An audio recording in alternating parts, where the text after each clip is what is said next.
आज का जो हमारा टॉपिक होगा वो क्लास 10th के लिए ट्रिग्नोमेट्री का टॉपिक हमारे पास होगा।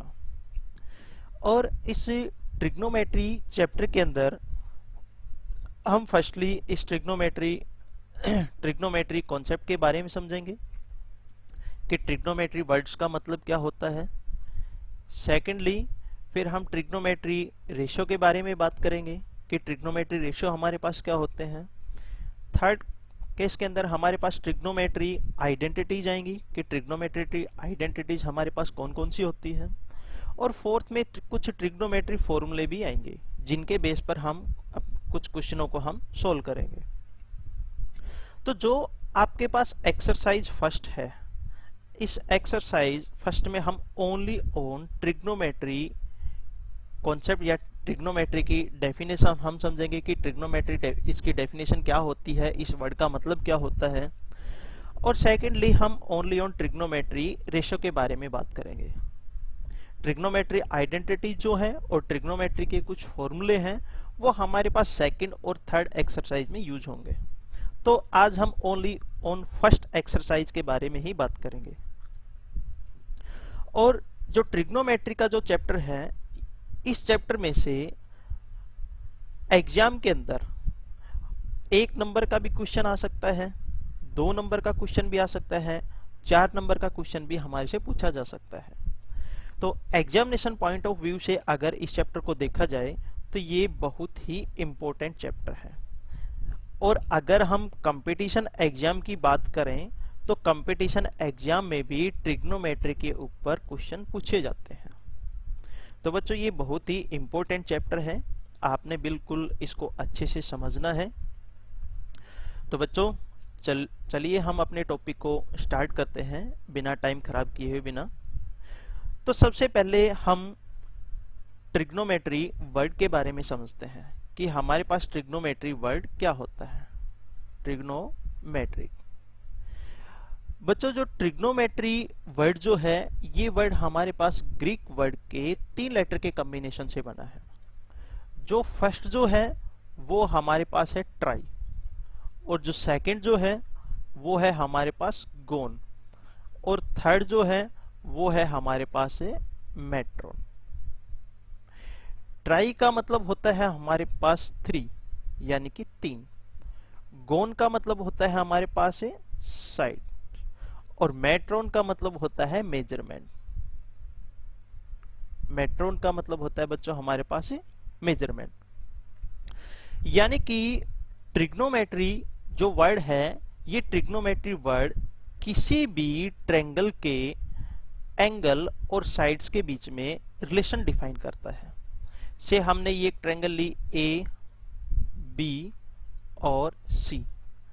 ए बी सी के अंदर ये हमारे पास एंगल ए हो गया, ये हमारे पास एंगल बी हो गया, और ये हमारे पास एंगल सी हो गया।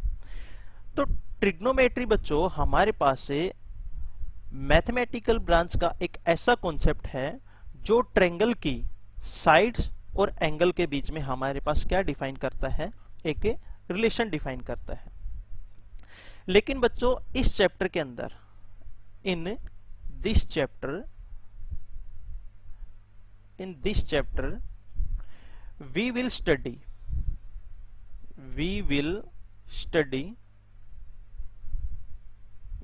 study some ratio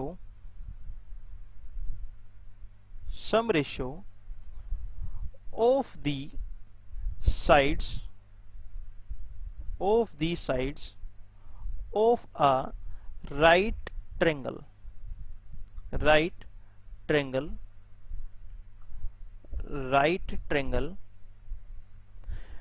with respect to its acute angle। यानी कि इस चैप्टर के अंदर हम जो ट्रिग्नोमेट्री रेशियो का कॉन्सेप्ट जो हम यूज करेंगे वो हम राइट एंगल ट्रायंगल के ऊपर हम यूज करेंगे। तो सबसे पहले बच्चों हमने एक राइट एंगल ट्रायंगल ली, से हमने एक राइट एंगल ट्रायंगल ले ली ए बी और सी। ये पॉइंट हमने ले लिया ए, ये पॉइंट हमने ले लिया बी, और ये पॉइंट हमने ले लिया सी। जो एंगल बी है, ये एंगल बी हमारे पास क्या है, 90 डिग्री है। और 90 डिग्री के सामने वाली जो साइड होती है, ये साइड हमारे पास होती है हाइपोटेन्यूज। हाइपोटेन्यूज। और ये हमने एक्यूट एंगल लिया सी। इस एक्यूट एंगल के जो अपोजिट साइड होती है, ये साइड हमारे पास होती है परपेंडिकुलर। परपेंडिकुलर। और जहां पर 90 डिग्री और एक्यूट एंगल बनता हो, वो हम लेते हैं बेस। ये हमारे पास हो गया बेस।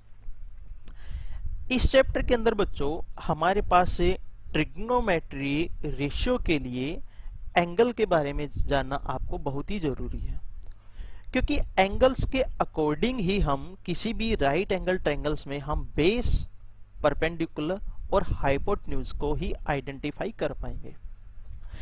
अब जो ये मैंने डायग्राम फर्स्ट लिया, इस डायग्राम फर्स्ट के अंदर मैंने एंगल जो बी है, वो एंगल बी मैंने 90 डिग्री का लिया।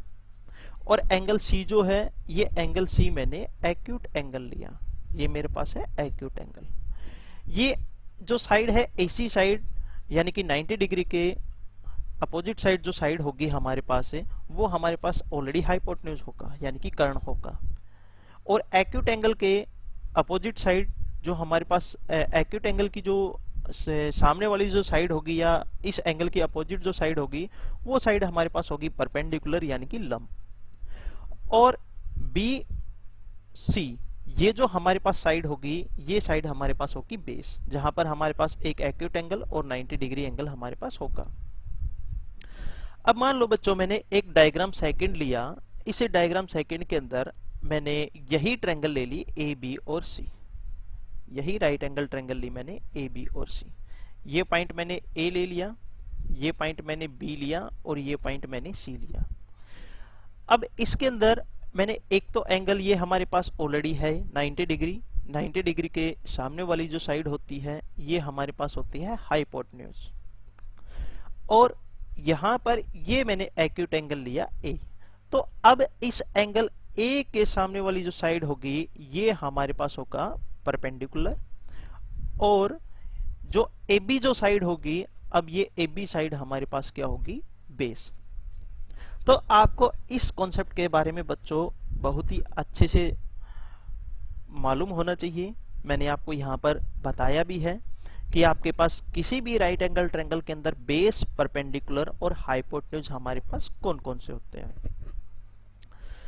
तो अब बच्चों हम ट्रिग्नोमेट्री रेशियो के बारे में बात करते हैं कि ट्रिग्नोमेट्री रेशियो हमारे पास क्या होते हैं। तो बच्चों हमारे पास 6 टाइप के ट्रिग्नोमेट्री रेशियो होते हैं। फर्स्ट हमारे पास होता है साइन, सेकंड हमारे पास होता है कोस, थर्ड हमारे पास होता है टेन, और फोर्थ हमारे पास होता है सीकेंट, और फिफ्थ हमारे पास होता है कोसिकेंट, और सिक्स्थ हमारे पास होता है कॉट। तो ये जो बाकी लास्ट के जो हमारे पास 3 ट्रिग्नोमेट्री रेशियो हैं, ये 3 ट्रिग्नोमेट्री रेशियो इन तीनों ट्रिग्नोमेट्री रेशियो के रेसिप्रोकल हैं, उल्टे हैं। वो भी हम देखेंगे कि साइन थीटा का रेसिप्रोकल हमारे पास क्या है, कोस थीटा का रेसिप्रोकल हमारे पास क्या है, और टेन थीटा का रेसिप्रोकल हमारे पास क्या है। तो सबसे पहले हम only on in 3 trigonometry ratio के बारे में बात करेंगे, साइन थीटा, कोस थीटा और टेन थीटा। तो सबसे पहले मैं एक फॉर्मूला यहां पर लिख देता हूं। वो फॉर्मूला आपने याद भी रखना है बच्चों। मैंने लिखा साइन थीटा, कोस थीटा और टेन थीटा। साइन थीटा का मतलब होता है perpendicular divided by hypotenuse. Cos theta का मतलब होता है बेस डिवाइडेड बाय हाइपोटेन्यूज। और टेन थीटा का मतलब होता है परपेंडिकुलर डिवाइडेड बाय बेस। यानी कि इस एंगल के लिए साइन थीटा की वैल्यू हमारे पास किस टाइप से होगी, ट्रायंगल के ऊपर परपेंडिकुलर डिवाइडेड बाय हाइपोटेन्यूज। और इस थीटा की वैल्यू कोस, यानी कि एंगल की वैल्यू कोस के लिए क्या होगी, बेस डिवाइडेड बाय हाइपोटेन्यूज। और यहां पर इस एंगल की वैल्यू टेंजेंट के लिए हमारे पास क्या होगी, परपेंडिकुलर डिवाइडेड बाई बेस।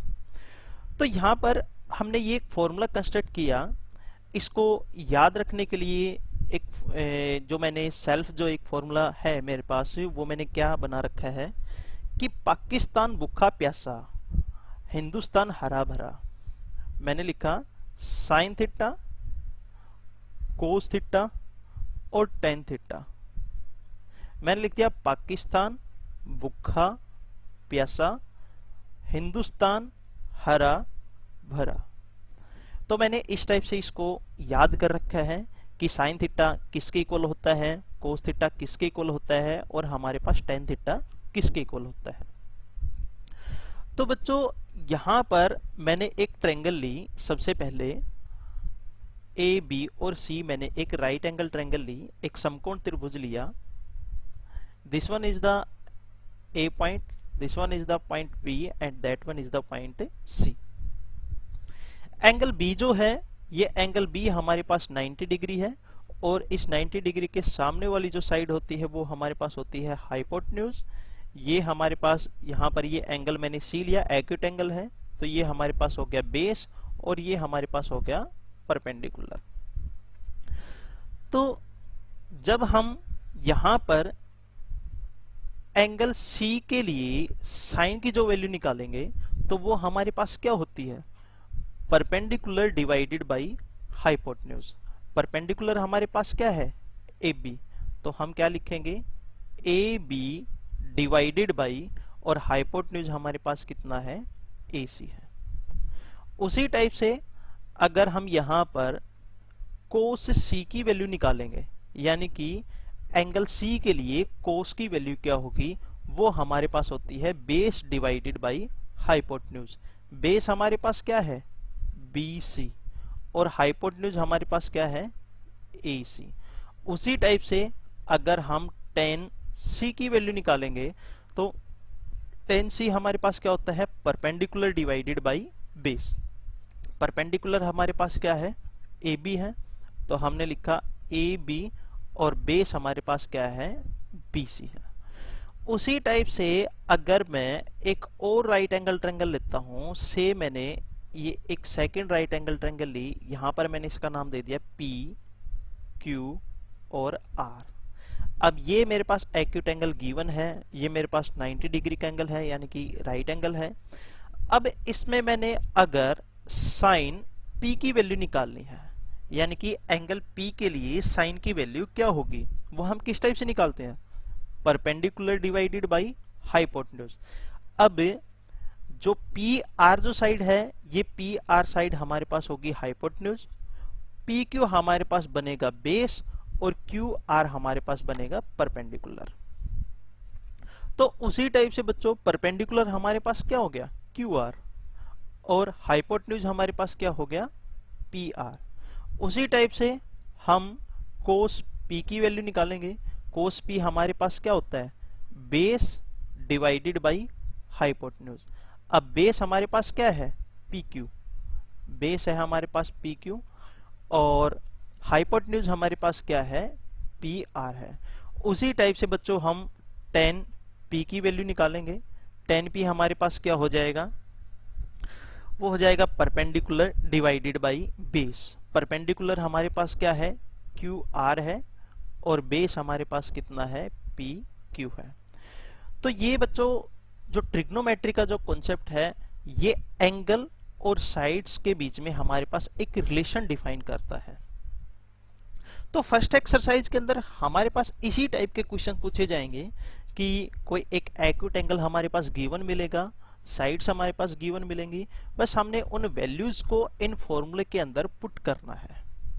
वहां से हमारे पास टेन ए की वैल्यू पूछता है, टेन हमारे पास से साइन सी की वैल्यू पूछ सकता है, साइन पी की वैल्यू पूछ सकता है, कोस सी की वैल्यू वो पूछ सकता है, कोस पी की वैल्यू पूछ सकता है। लेकिन वहां पर जरूरी नहीं है आपके पास ये ए बी सी ही पॉइंट हो, पी क्यू आर भी आप ले सकते हो, ए बी सी भी आप ले सकते हो, ई एफ जी भी आप ले सकते हो, जो भी आप ट्रायंगल लो। बस आपने ये कॉन्सेप्ट को समझना है कि किस टाइप से हम साइन की वैल्यू, कोस की वैल्यू, टेन की वैल्यू उस एंगल के लिए हम डिफाइन करते हैं। अब बच्चों इसके बाद हम इसके रेसिप्रोकल्स की बात करते हैं। फर्स्ट केस के अंदर हमारे पास है साइन थीटा का जो रेसिप्रोकल होता है वो रेसिप्रोकल हमारे पास क्या होता है, कोसिकेंट थीटा। कोसिकेंट थीटा यानी कि अगर मैं 1 डिवाइडेड बाई साइन थीटा लिखता हूं तो मेरे पास वो किसके इक्वल होगा, कोसिकेंट थीटा के इक्वल होगा। अगर मैं 1 डिवाइडेड बाई कोसिकेंट थीटा लिखता हूं तो मेरे पास किसके इक्वल होगा, साइन थीटा के इक्वल होगा। सेकंड केस के अंदर टेन थीटा का जो रेसिप्रोकल होता है वो रेसिप्रोकल हमारे पास क्या होता है, कोट थीटा। उसी टाइप से अगर हम 1 डिवाइडेड बाई कोट थीटा लिखेंगे तो वो हमारे पास होगा टेन थीटा के इक्वल। अगर 1 डिवाइडेड बाई टेन थीटा लिखेंगे तो वो हमारे पास किसके इक्वल होता है, कोट थीटा के इक्वल होता है। थर्ड केस के अंदर हमारे पास कोस थीटा का जो रेसिप्रोकल होता है वो हमारे पास क्या होता है, सीकेंट थीटा। यानी कि अगर हम 1 डिवाइडेड बाई कोस थीटा लिखेंगे तो किसके इक्वल होता है, वो होता है हमारे पास है सीकेंट थीटा के इक्वल। अगर हम 1 डिवाइडेड बाई सीकेंट थीटा लिखेंगे तो वो हमारे पास किसके इक्वल होता है, कोस थीटा के इक्वल होता है। तो बच्चों हमने कुछ टाइम पहले साइन थीटा, कोस थीटा और टेन थीटा का एक फॉर्मूला हमने पढ़ा था, वो हम दोबारा से लिख देते हैं कि फॉर्मूला हमने क्या पढ़ा था, साइन थीटा, कोस थीटा और टेन थीटा परपेंडिकुलर, बेस और परपेंडिकुलर, हाइपोटेन्यूज, हाइपोटेन्यूज और बेस। पाकिस्तान भूखा प्यासा, हरियाणा हिंदुस्तान हरा भरा, हरियाणा हरा भरा भी बोल सकते हो आप। तो अब साइन थीटा का जो रेसिप्रोकल होता है वो हमारे पास होता है कोसिकेंट थीटा। तो कोसिकेंट थीटा को हम क्या लिखते हैं, cosecant theta is equal to होता हमारे पास 1 डिवाइडेड बाई साइन थीटा। तो इस रिजल्ट को मैं लिख सकता हूं 1 divided by perpendicular divided by hypotenuse. अब जब आप इसका रेसिप्रोकल करोगे तो हमारे पास क्या बनेगा, h डिवाइडेड बाई p, यानी कि हाइपोटेन्यूज डिवाइडेड बाई परपेंडिकुलर। तो हमारे पास कोसिकेंट थीटा किसके इक्वल आया, हाइपोटेन्यूज डिवाइडेड बाई परपेंडिकुलर। उसी टाइप से जो कोट थीटा होगा वो कोट थीटा किसका रेसिप्रोकल होता है, टेन थीटा का। तो टेन थीटा का हम रिवर्स कर देंगे तो ये हमारे पास हो जाएगा बेस डिवाइडेड बाई परपेंडिकुलर। और उसी टाइप से जो हमारे पास सीकेंट थीटा होता है वो सीकेंट थीटा हमारे पास कोस का रेसिप्रोकल होता है। कोस किसके इक्वल होता है, बेस डिवाइडेड बाई हाइपोटेन्यूज। तो ये हमारे पास कितना हो जाएगा, हाइपोटेन्यूज डिवाइडेड बाई बेस। तो ये बच्चों हमारे पास से 6 टाइप के ट्रिग्नोमेट्री रेशियो थे। और जो फर्स्ट एक्सरसाइज है उस फर्स्ट एक्सरसाइज के अंदर वो only on in trigonometry ratio के ऊपर ही आपसे क्वेश्चन पूछेगा। बहुत ही सिंपल एक्सरसाइज है बच्चों, ओनली ऑन बस आपने perpendicular divided by hypotenuse, base divided by hypotenuse और परपेंडिकुलर डिवाइडेड बाई बेस, बस आपने ये कॉन्सेप्ट क्या रखने हैं, अपने माइंड में रखने हैं। और इन्हीं कॉन्सेप्ट्स के ऊपर ही हमारे पास एक्सरसाइज के क्वेश्चन आएंगे। तो बच्चों एक्सरसाइज जो 8.1 है उस एक्सरसाइज 8.1 का मैं क्वेश्चन नंबर फर्स्ट लेता हूं। क्वेश्चन नंबर फर्स्ट है बच्चों हमारे पास से,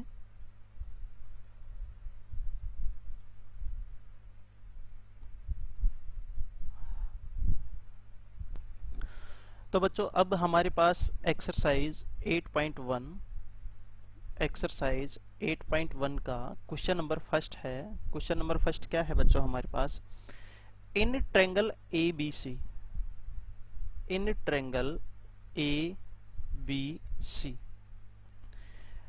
राइट एंगल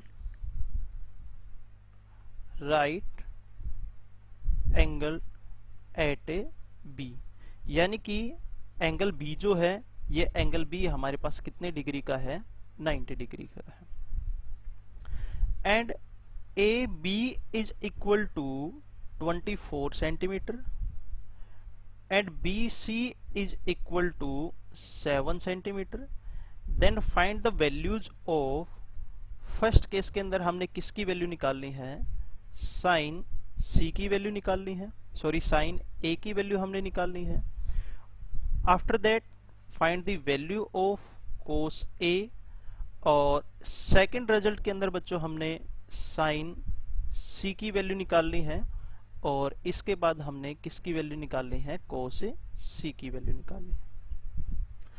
तो सबसे पहले बच्चों हमने एक राइट एंगल ट्रायंगल को कंस्ट्रक्ट किया according to the question ABC is a right angle triangle at angle B। तो बच्चों हमने ये पॉइंट A ले लिया, ये पॉइंट हमने B ले लिया, और ये पॉइंट हमने क्या ले लिया, C ले लिया। अब एंगल B जो है, ये एंगल B हमारे पास कितने डिग्री का है, 90 डिग्री का है, और AB हमारे पास है 24 सेंटीमीटर और BC है हमारे पास 7 सेंटीमीटर। तो सबसे पहले बच्चों हम पाइथागोरस थ्योरम का यूज करके AC की वैल्यू फाइंड आउट करेंगे।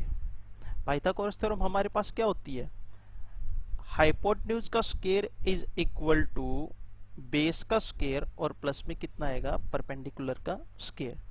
Now taking square root on both side, then h is equal to square root of b square plus p square. तो ये बच्चों हमारे पास क्या होती है, पाइथागोरस थ्योरम। अब इस गिवन ट्रायंगल के अंदर हमारे पास AB साइड गिवन है और BC साइड भी गिवन है। हमने किसकी वैल्यू निकाली है, h की वैल्यू, यानी कि AC तो है हमारे पास हाइपोटेन्यूज, इस रिजल्ट के अकॉर्डिंग साइन A और कोस A के अकॉर्डिंग AB हमारे पास आएगा बेस और BC हमारे पास क्या बनेगा, परपेंडिकुलर। तो सबसे पहले बच्चों हमने h की वैल्यू फाइंड आउट की। h की वैल्यू आएगी हमारे पास बच्चों, h is equal to square root of 7 का स्क्वायर और प्लस में 24 का square, implies that h is equal to 7 का स्क्वायर बच्चों हमारे पास होता है 7 7 जा 49 और प्लस 24 का स्क्वायर बच्चों हमारे पास बनेगा 4 4 जा 16 एंड 576। 24 का स्क्वायर हमारे पास हो जाएगा 576। अब इन दोनों को जब हम ऐड करेंगे तो हमारे पास से रिजल्ट बचेगा 625, और 625 का स्क्वायर रूट होता है बच्चों 25, यानी कि हाइपोटेन्यूज की जो वैल्यू आई वो वैल्यू हमारे पास कितनी आई, 25 सेंटीमीटर, यानी कि AC की वैल्यू हमारे पास कितनी आई, 25 सेंटीमीटर। अब बच्चों हमने ओनली ऑन फर्स्ट पार्ट के बारे में बात करते हैं। साइन A की वैल्यू निकालते हैं कि साइन A हमारे पास क्या होगा, एंगल A के लिए साइन की वैल्यू क्या होगी, वो होती है परपेंडिकुलर डिवाइडेड बाई हाइपोटेन्यूज। अब परपेंडिकुलर बच्चों हमारे पास कितना है, परपेंडिकुलर है हमारे पास 7 सेंटीमीटर, और हाइपोटेन्यूज हमारे पास कितना है बच्चों, 25 सेंटीमीटर। तो साइन A जो हमारे पास आएगा वो साइन A हमारे पास कितना होगा, 7 डिवाइडेड बाई 25 सेंटीमीटर। उसके बाद अगर हम कोस A की वैल्यू निकालें तो कोस A हमारे पास किसके इक्वल होता है, बेस डिवाइडेड बाई हाइपोटेन्यूज, यानी कि side adjacent to the angle A divided by hypotenuse. अब बेस हमारे पास कितना है, बेस है हमारे पास बच्चों AB, और हाइपोटेन्यूज हमारे पास कितना है, AC।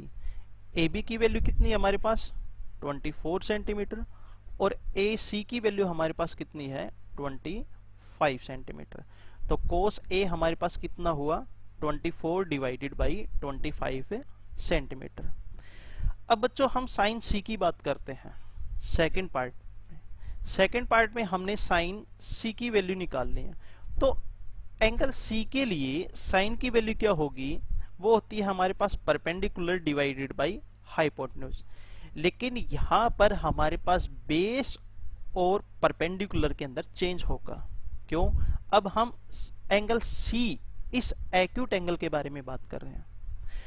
तो अगर हम ये एंगल सी लेते हैं तो इस एंगल के अकॉर्डिंग ए बी हमारे पास बनेगा परपेंडिकुलर और बी सी हमारे पास बनेगा बेस और ए सी हमारे पास होगा हाइपोटेन्यूज। तो यहां पर बच्चों परपेंडिकुलर हमारे पास क्या हुआ, परपेंडिकुलर हुआ हमारे पास ए बी, उसकी वैल्यू है हमारे पास 24 और डिवाइडेड बाय हाइपोटेन्यूज हमारे पास कितना है 25। ये हमारे पास हो जाएगी साइन सी की वैल्यू। इसके बाद बच्चों हमने कोस सी की वैल्यू निकालनी है कि कोस सी की वैल्यू हमारे पास कितनी होगी। कोस सी इज इक्वल टू, वो हमारे पास होता है बेस डिवाइडेड बाय हाइपोटेन्यूज। तो बेस की वैल्यू है हमारे पास 7 और हाइपोटेन्यूज की वैल्यू हमारे पास है 25। तो जो क्वेश्चन नंबर फर्स्ट है बच्चों, उस क्वेश्चन नंबर फर्स्ट में हमारे पास साइन ए, कोस ए, साइन सी और कोस सी की वैल्यू ही हमने फाइंड आउट करनी थी। इसके बाद बच्चों हमारे पास क्वेश्चन नंबर सेकंड आता है, figure in the given figure, in the given figure find tan p minus cot r, tan p minus cot r। तो बच्चों जो हमारे पास डायग्राम गिवन है वो डायग्राम क्या है हमारे पास कि पी क्यू आर हमारे पास एक राइट एंगल ट्रायंगल है एट एंगल क्यू, यानी कि एंगल क्यू जो है वो है हमारे पास कितना 90 डिग्री का, और PQ हमारे पास गिवन है 12 सेंटीमीटर और PR हमारे पास गिवन है 13 सेंटीमीटर। तो इसके अंदर बच्चों हमने tan P minus cot R इसकी वैल्यू फाइंड आउट करनी है। तो फर्स्टली सबसे पहले हम पाइथागोरस थ्योरम का यूज करके QR की वैल्यू फाइंड आउट करेंगे। यानी कि पाइथागोरस थ्योरम हमारे पास होती है h square is equal to b square plus p square, hypotenuse का square is equal to base का स्क्वायर प्लस परपेंडिकुलर का स्क्वायर। अब हमने यहाँ पर क्यू आर की वैल्यू निकाल फाइंड आउट करनी है। तो यहाँ पर मैंने लिखा बच्चों P R square is equal to P Q square plus Q R square.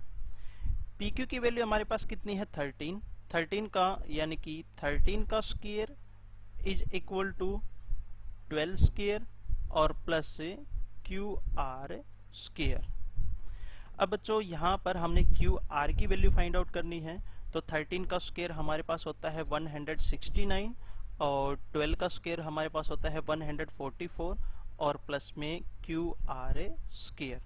अब क्यू आर स्क्वायर की वैल्यू फाइंड आउट करेंगे तो बच्चों 144 को हम लेके आएंगे लेफ्ट हैंड साइड, तो पॉजिटिव है, ये हो जाएगा नेगेटिव।